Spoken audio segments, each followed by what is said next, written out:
Ta parole est une lampe à mes pieds, une lumière sur mon sentier. Psaume 119, verset 105. La méditation.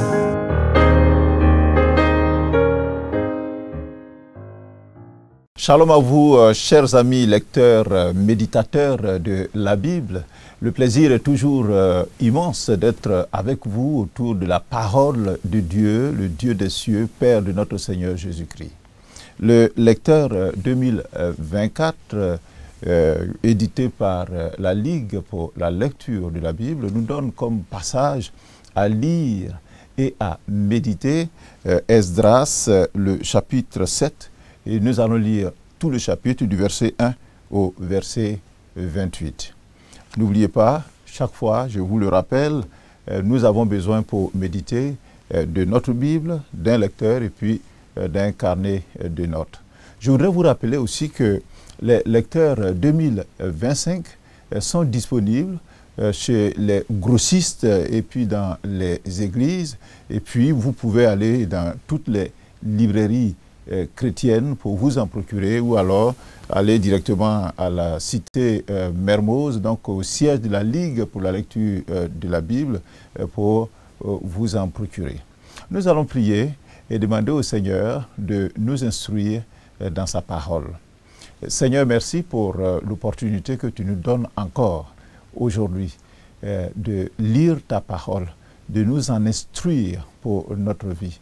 Viens et enseigne-nous au nom de Jésus-Christ. Amen. Pendant que vous retrouvez votre texte dans le livre d'Esdras, le chapitre 7, je m'en vais vous rappeler ce que nous avons vu jusque-là, depuis le début donc, de ce livre-là, la chute de Jérusalem, ou alors du royaume de Juda et Benjamin en 587 avant Jésus-Christ, a été une catastrophe nationale. Et une bonne partie, à cette occasion, du peuple de Dieu en Juda et à Benjamin a été envoyée en captivité à Babylone par le roi chaldéen Nebuchadnezzar. Cependant, l'identité israélite a demeuré dans cette tourmente-là et s'est même renforcée.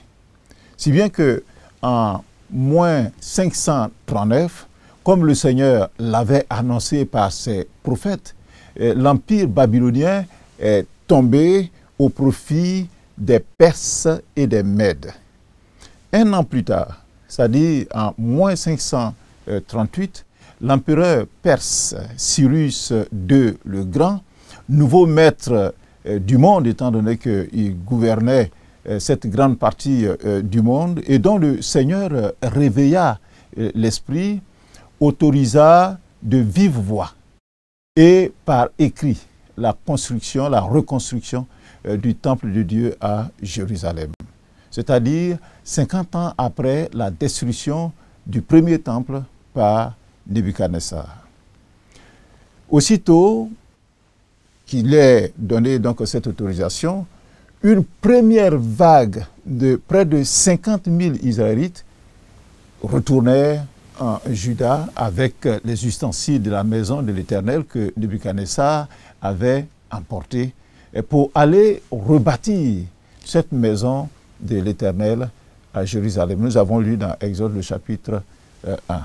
Et Cyrus, ayant restitué bien sûr ces ustensiles, donc les enfants d'Israël sont allés avec.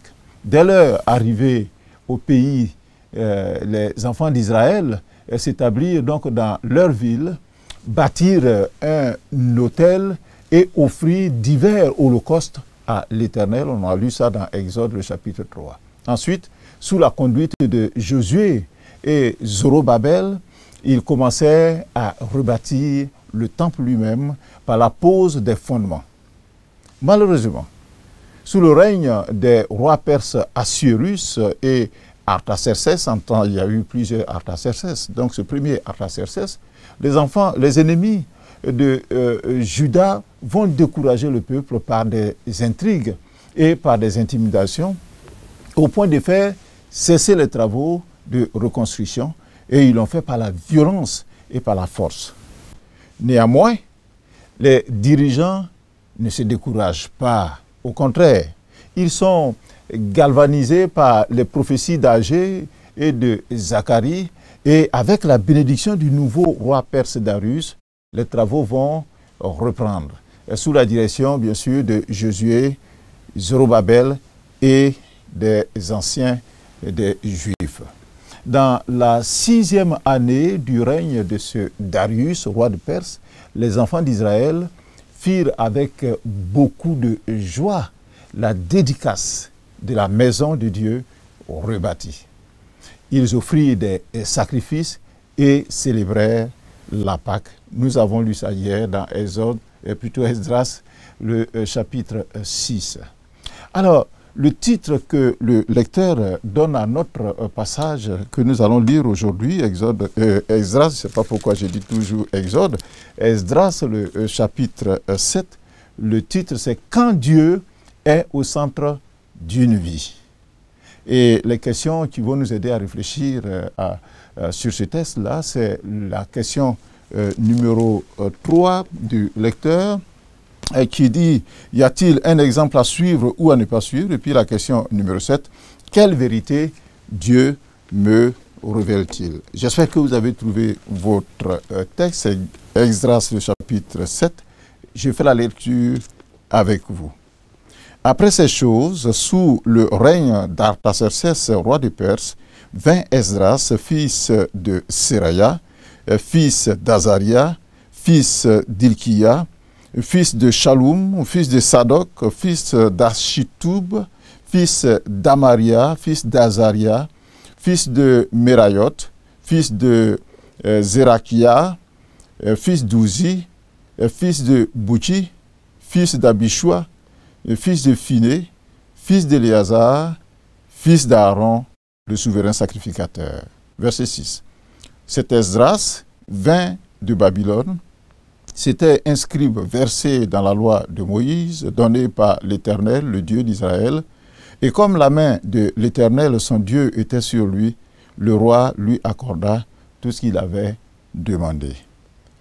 Plusieurs des enfants d'Israël, des sacrificateurs et des lévites, des chantres, des portiers et des nétiniens, vinrent aussi à Jérusalem la 7e année du roi Artaxerxès. Verset 8. Esdras arriva à Jérusalem au 5e mois de la 7e année du roi. Il était parti de Babylone le 1er jour du 1er mois et il arriva à Jérusalem le 1er jour du 5e mois, la bonne main de son Dieu étant sur lui. Car Esdras avait appliqué son cœur à étudier et à mettre en pratique la loi de l'Éternel et à enseigner au milieu d'Israël les lois et les ordonnances. Voici la copie de la lettre donnée par le roi Artaxerxès à Esdras, sacrificateur et scribe, enseignant les commandements et les lois de l'Éternel concernant Israël. Verset 12. Artaxerxès, roi des rois, à Esdras, sacrificateur et scribe, versé dans la loi du Dieu des cieux, etc. J'ai donné ordre de laisser aller tous ceux du peuple d'Israël, de ses sacrificateurs et de ses lévites qui se trouvent dans mon royaume et qui sont disposés à partir avec toi pour Jérusalem.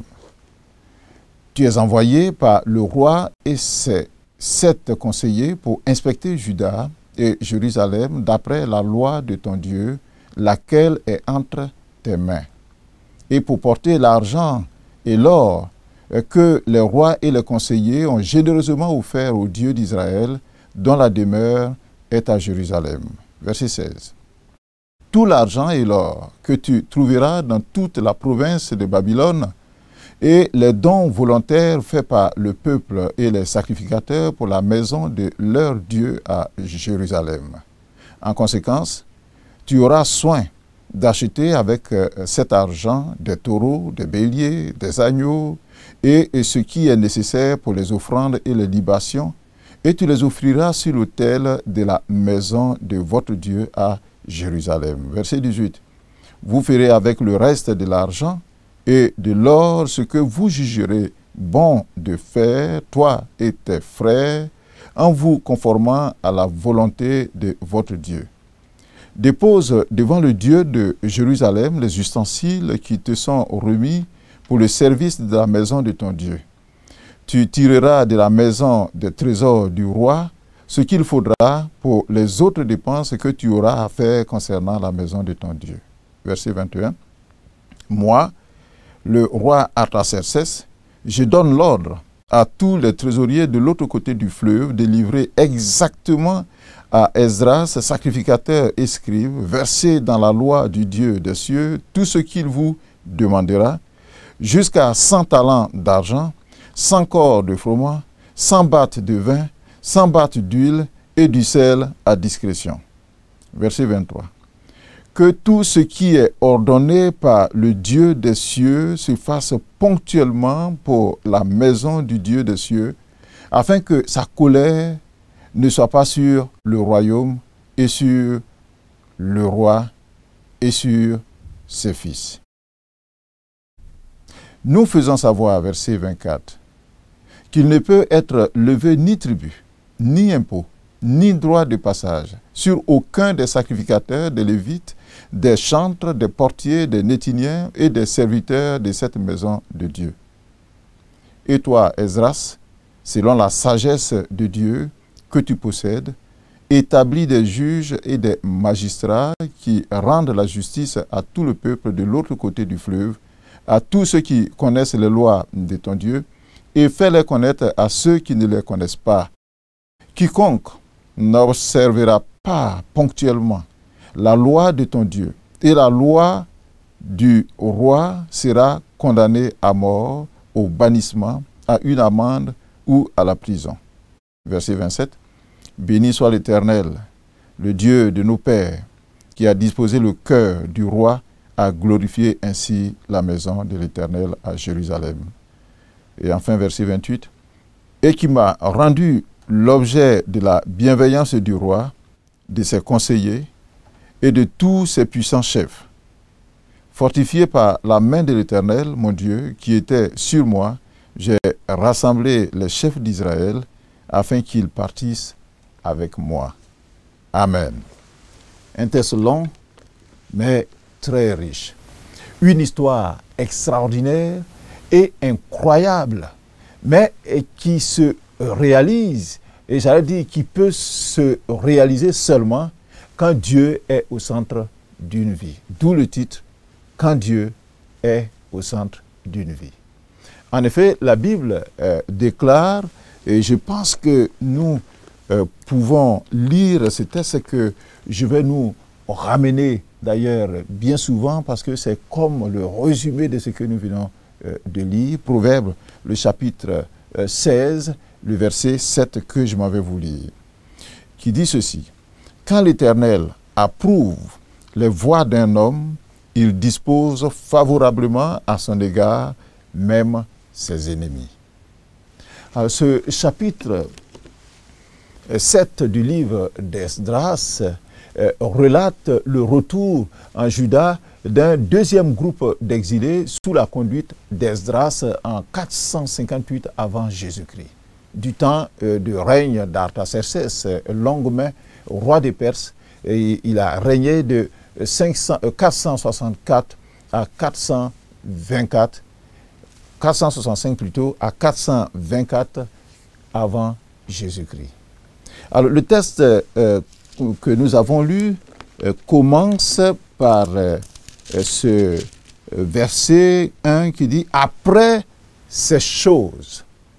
Après quoi exactement? Après ce que je vous ai dit en introduction relativement à la dédicace donc, du temple rebâti, rapporté dans Esdras, le chapitre 6, je crois que je vais m'y faire et vous allez vous y faire avec moi. Donc, c'est-à-dire, après 60 ans de l'événement qui s'est passé dans Esdras, le chapitre 6, c'est après ces choses-là que, à la 7e année du règne d'Artaxerxès, quelqu'un apparaît. Il s'appelle Esdras. Et il est dit dans notre texte que vint Esdras. Qui était Esdras? L'histoire de celui dont le nom a été donné à ce livre, parce qu'il en est le personnage principal, commence dans ce même livre-là, seulement à partir du chapitre 7 que nous venons de lire. Son nom signifie aide ou soutien, c'est-à-dire celui que Yahvé soutient. Du verset 1 au verset 5, il nous a dit qu'il est fils de Séraya.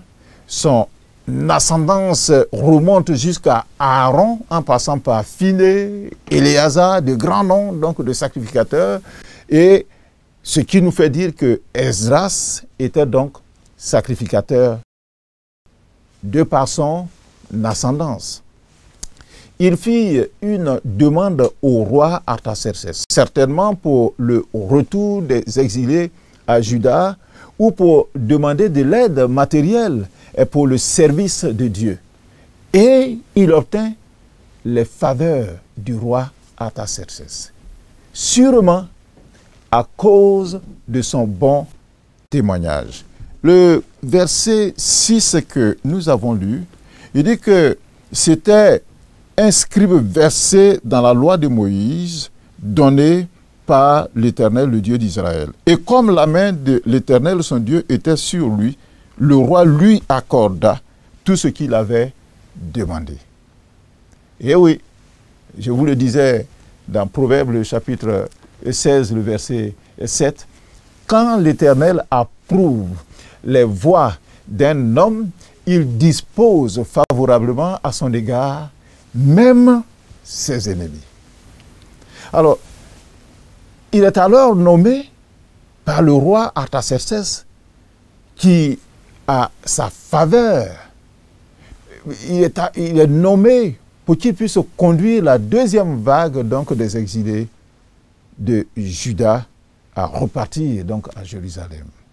Alors nous allons répondre aux deux questions qui nous sont posées. La première question c'est, y a-t-il un exemple à suivre ou à ne pas suivre dans notre texte? Moi j'ai relevé deux exemples. Le premier exemple c'est celui d'Esdras dont nous sommes en train de parler. Sacrificateur de par son ascendance, on l'a vu, mais en exil à Babylone, là-bas il ne peut donc pas exercer son sacerdoce, alors il va faire quelque chose d'autre. Il se consacra à étudier et pratiquer la parole de Dieu. Le verset 6 que nous avons lu tout à l'heure nous dit qu'il était scribe versé dans la loi de Moïse. On ne peut pas être versé dans la parole de Dieu tant qu'on ne lit pas et tant qu'on n'y réfléchit pas. Versets 10 et 11 nous disent que Esdras avait appliqué son cœur à étudier et à mettre en pratique la loi de l'Éternel et à enseigner au milieu d'Israël les lois et les ordonnances. Appliquer son cœur. C'est-à-dire que ce n'est pas quelque chose qui est forcément facile à faire, mais il dit à son cœur, il faut le faire parce que c'est bon. Dès lors, sa notoriété dépasse le cadre des exilés israélites. Car au verset 12, il a dit que Artaxerxès, roi des rois, à Esdras, il lui écrit. Et Artaxerxès reconnaît et attribue à Esdras le titre de sacrificateur, de scribe et de quelqu'un qui est versé dans la loi de Dieu. C'est-à-dire, lui, roi, il le sait, il a vu. Chers frères et sœurs, que disent les gens autour de nous quant à notre foi et notre pratique chrétienne, notre engagement pour Dieu? Qu'est-ce que les gens qui sont autour de nous disent? Sont-ils admirateurs? Ou alors, ils sont sans expression. Quand ils nous regardent, il n'y a rien de nouveau. Esdras, lui, il a impressionné ses contemporains jusqu'au roi Artaxerxès, qui lui voue son admiration et lui accorde sa confiance.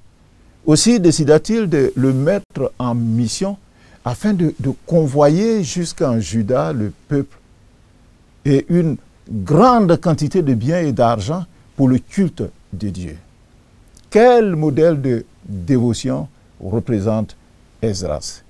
Esdras, il est reconnaissant à Dieu pour les faveurs obtenues auprès du roi Artaxerxès. Et il le dit au verset 27 et puis 28, « Béni soit l'Éternel, qui bien sûr a été avec moi et qui a disposé le cœur du roi. » Esdras est un bon leader. Un bon leader. Quand il a reçu cette mission d'Artaxerxès de conduire ce peuple et avec ses richesses, il a fait appel au chef d'Israël afin qu'ils partissent donc ensemble. On l'a lu au verset 28. Le deuxième exemple, qui est un bon exemple, c'est l'exemple de Artaxerxès. Le roi Artaxerxès accéda à la demande d'Esdras, à sa prière, parce qu'il est confiant en ce dernier et il va lui accorder donc son soutien et sous diverses formes. Son soutien moral, son soutien matériel, son soutien financier, son soutien administratif, etc.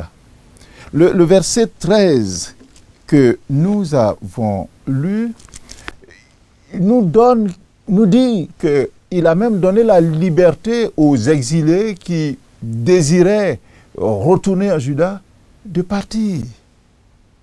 Le verset 14 nous dit que il était tellement humain, il avait tellement de l'empathie, que bien qu'étant en plus perse de par sa race, de par sa religion, Artaxerxès charge Esdras d'une mission spirituelle juive, qui n'est pas sa religion, à lui et Artaxerxès. Il envoie au verset 14, il lui dit tu es envoyé par le roi et ses 7 conseillers pour inspecter Juda et Jérusalem d'après la loi de ton Dieu, laquelle est entre tes mains. Quel engagement, j'ai dit, auprès de gens qui ne sont pas de sa religion. Et le verset 15, avec ses conseillers, il fait un important don au Dieu d'Israël. Il dit, et pour porter l'argent et l'or que le roi et ses conseillers ont généreusement offert au Dieu d'Israël, dont la demeure est à Jérusalem. Pourtant, ils ne sont pas de cette religion. Mais Dieu a préparé leur cœur pour qu'ils puissent faire cela. Parce que, bien sûr, quelqu'un est à côté d'eux, il le voit lire sa parole, appliquer sa parole, et il trouve qu'il est exemplaire. Il mérite d'être aidé. Dieu, donc, a préparé leur cœur à cela. Le verset 17 et verset 18, il va même prescrire l'usage des dons qu'il remet à Esdras. Il dit, tu auras soin d'acheter avec donc cet argent des taureaux, des béliers, des agneaux, et ce qui est nécessaire pour les offrandes et les libations. Quel cœur, quelle générosité on pourrait le dire, mais seulement quand le Seigneur touche un cœur. Le verset 20, il va même plus loin. Et il demande à tous ceux qui sont de la province de Babylone, il leur demande d'autoriser Esdras à se servir dans les trésors du roi. C'est-à-dire, en plus de ce qu'il a reçu, il dit, laissez-le se servir dans les trésors du roi. Et versets 21 et 22, il demande à tous les dirigeants de Perse en poste donc à l'ouest de l'Euphrate de fournir à Esdras tout ce dont il aurait besoin. Et c'est tellement intéressant, le verset 21. Il dit, moi, le roi Artaxerxès, je donne l'ordre à tous les trésoriers de l'autre côté de livrer exactement à Esdras, sacrificateur et scribe, verser dans les Écritures, donc tout ce qu'il vous demandera. Notamment, au verset 22, et j'ai pris la traduction parole de vie, il dit qu'ils lui donneront jusqu'à 3 tonnes d'argent, 30 tonnes de blé, 4000 litres de vin, 4000 litres d'huile et du sel à gogo. C'est-à-dire autant qu'il en aura besoin. Le verset 25 et 26, il autorise Esdras à lui-même choisir et nommer ses futurs chefs, ainsi qu'à gouverner le peuple juif à l'ouest donc de l'Euphrate. C'est-à-dire, il le met dans l'administration. Il devient un auxiliaire de son administration. Il exempte même au verset 24 les serviteurs de Dieu des taxes et des impôts. Il dit, nous vous faisons savoir qu'il ne faut pas, il ne peut être levé ni tribut, ni impôt, ni droit de passage sur aucun sacrificateur, aucun lévite, aucun chantre, ni les portiers, ni les nétiniens, ni les serviteurs de la maison de Dieu. Ils doivent payer donc d'impôts, de tributs et des droits de passage. Alors, quelle largesse ce roi Artaxerxès donc manifeste au peuple de Dieu et au culte de Dieu. Artaxerxès avait je ne dirais pas la crainte, mais si ce n'est pas la crainte, mais au moins le respect du Dieu d'Esdras. Il a posé des actes forts, appréciables, pour la cause du Dieu d'Israël. Qu'en est-il de nous, chrétiens? Notamment lorsque le Seigneur nous élève en dignité et en autorité. Est-ce que nous aidons la communauté? Est-ce que nous aidons, nous participons, nous donnons pour l'avancement de l'œuvre de Dieu? Est-ce que nous accompagnons les serviteurs de Dieu? C'est tellement important. Alors, quelqu'un qui n'est pas de la race, il est perse. Il n'est pas de la religion, ils ont leur religion. Mais parce qu'il a vu quelqu'un vivre à côté de lui, lire la parole de Dieu, pratiquer, il est sensible à ce qui se fait. Et Dieu a mis dans son cœur de voir cela et de poser des actes tellement significatifs et positifs. Ok, alors, la question numéro 7, quelle vérité Dieu me révèle-t-il dans ce texte que nous avons lu? Première vérité, celui qui applique son cœur à étudier, à mettre en pratique la loi de l'Éternel et à l'enseigner au milieu du peuple, Dieu est avec lui. Le verset 9 que nous avons lu nous dit que la bonne main de son Dieu était sur lui, c'est-à-dire sur Esdras. Et le verset 10, car, c'est-à-dire il fait la coordination. Pourquoi la main de Dieu était sur lui? Parce que Esdras avait appliqué son cœur à étudier et à mettre en pratique la loi de l'Éternel et à l'enseigner au milieu d'Israël. C'est ça que Dieu était avec lui. Deuxième vérité, lorsque l'on ne fait pas ponctuellement, et c'est Artaxerxès qui le dit, il faut que ce qu'il a donné comme ordre se fasse donc ponctuellement. Ce que Dieu veut qu'on fasse, qu'on le fasse ponctuellement. Donc lorsque l'on ne fait pas ponctuellement la volonté de Dieu, alors il s'ensuit que Dieu n'est pas content et que sa colère peut être excitée. Et il dit il faut que ça se fasse ponctuellement pour la maison du Dieu des cieux, afin que sa colère ne soit pas ni sur le royaume, ni sur le roi, ni sur les fils du roi. Soit dit en passant que lui, il avait 18 fils. Donc il ne fallait pas que la colère du Seigneur tombe sur ses enfants. Troisième vérité que nous pouvons retirer de ce texte, c'est que si nous sommes fidèles au Seigneur, les hommes réagiront à notre égard selon la volonté du Seigneur.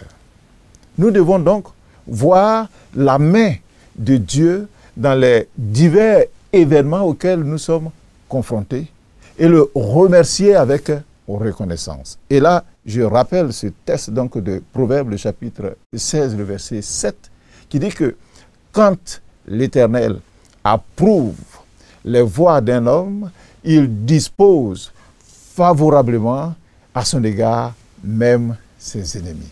Et c'est ce qui s'est passé dans ce cas-là, avec les Israélites, par Esdras, l'homme qui a appliqué son cœur à lire la parole de Dieu, à méditer la parole de Dieu, à s'instruire, à être versé dans la parole de Dieu et à l'appliquer, et aussi à l'enseigner. Alors, question A, je vous ai dit toujours que nous devons répondre à la question A de notre lecteur, et qui demande quel est le verset qui m'interpelle le plus. Moi, j'ai choisi le verset 10, mais avec cette relation avec le verset 9. La bonne main de son Dieu étant sur lui. Et le verset 10 donc que j'ai choisi, car Esdras avait appliqué son cœur à étudier la parole de Dieu, à étudier et à mettre en pratique la loi de l'Éternel et à enseigner au milieu d'Israël la loi et les ordonnances. Que le Seigneur nous aide à aimer sa parole, lire sa parole, nous instruire dans sa parole, vivre selon cette parole, et puis passer cette parole aux autres pour qu'eux aussi ils puissent tirer les bénéfices qui y sont. Voilà ce que j'ai voulu partager avec vous, chers téléspectateurs, méditateurs. Nous allons prier et demander au Seigneur de nous aider à ressembler à Artaxerxès d'une part, mais surtout à Esdras, quelqu'un qui lit sa parole, qui la met en pratique et qui partage cette parole avec les autres. Prions le Seigneur. Seigneur Dieu, Père de notre Seigneur Jésus-Christ, comme Esdras, donne-nous d'aimer étudier ta parole, nous instruire dans ta parole et à la mettre en pratique et à l'enseigner aussi aux autres. Je veux que ma vie soit un témoignage vivant de ta personne et que tous ceux qui sont autour de moi puissent voir par les actes que je pose que je t'aime et que je te suis respectueux de ta parole. Au nom de Jésus-Christ. Amen. Vous retrouverez dans le lecteur à la page 150 un autre commentaire qui viendra enrichir bien sûr vos réflexions sur ce passage que nous avons lu. Demain, un autre test, une autre bénédiction.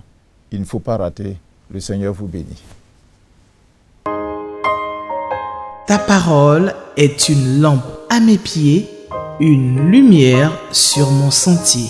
Psaume 119, verset 105. La méditation.